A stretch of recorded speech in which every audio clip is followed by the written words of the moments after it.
கர்த்தருடைய பரிசுத்த நாமத்திற்கு மகிமை உண்டாவதாக. வெள்ளை போல என்கிற இந்த நிகழ்ச்சியின் வாயிலாக இந்த காலை வேளையில் உங்களை சந்திப்பதில் எனக்கு மிகுந்த மகிழ்ச்சி. கர்த்தர் தாமே இந்த நாளை உங்களுக்கு ஆசீர்வாதமான நாளாக மாற்றி கொடுப்பாராக. உங்களுக்காக ஒரு வசனம் வாசிக்கிறேன். யாத்ராகமம் 12ஆம் அதிகாரம் அதின் 12ஆம் வசனம். அந்த ராத்திரியிலே நான் எகிப்து தேசம் எங்கும் கடந்து போய் எகிப்து தேசத்தில் உள்ள மனிதர் முதல் மிருக ஜீவன்கள் மட்டும் முதற் பேராய் இருக்கிறவைகளை எல்லாம் அதம் பண்ணி எகிப்து தேவர்கள் மேல் நீதியை செலுத்துவேன், நானே கர்த்தர்.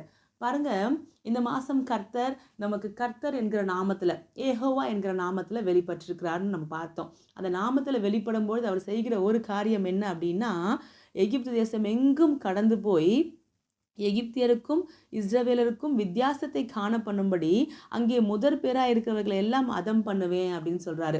அதாவது புரியுற மாதிரி சொல்லணும் அப்படின்னா, இத்தனை நாட்கள் இந்த இஸ்ரவேல் ஜனங்க பட்ட பாடுக்கும் வேதனைக்கும் நீதி செலுத்தும்படி கர்த்தர் கடந்து போவார் என்று பார்க்கிறோம். பாருங்க, இந்த நாளிலும் உங்க வாழ்க்கையில என்ன நடக்க போகிறது தெரியுங்களா? நீங்க இத்தனை நாட்கள் பட்ட பாடுகள், இத்தனை நாட்கள் சகித்த வேதனைகள் எல்லாவற்றுக்கும் தேவன் நீதியை செலுத்துகிற நாளாக இந்த நாள் இருக்க போகிறது. உங்கள் பட்சமாக தேவன் நின்று உங்களுக்கு நியாயம் செய்கிற நாளாக இந்த நாள் இருக்க போகிறது.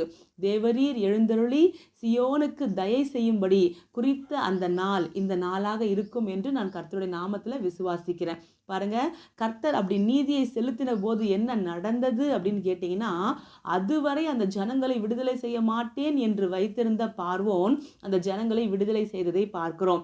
அதே போல இன்றைக்கு தேவன் உங்களுக்கு நீதியை சரிக்கட்ட போகிறதுனால, உங்களுக்கு நீதி செலுத்தும்படி சத்துருவிடத்தில் யுத்தம் பண்ண எழும்ப போகிறதுனால என்ன நடக்க போகிறது அப்படின்னா, அதுவரை உங்களை அடிமைப்படுத்தி, அதுவரை உங்களை சிறுமைப்படுத்தி, உங்களை விடாம வைத்திருந்த பார்வோனின் சேனைகள், பிசாசின் சேனைகள், மனிதர்களுடைய சில சூழ்ச்சிகள் எல்லாவற்றிலும் இருந்து ஒரு பெரிய விடுதலையை இன்றைக்கு நீங்கள் பார்க்க போகிறீங்க.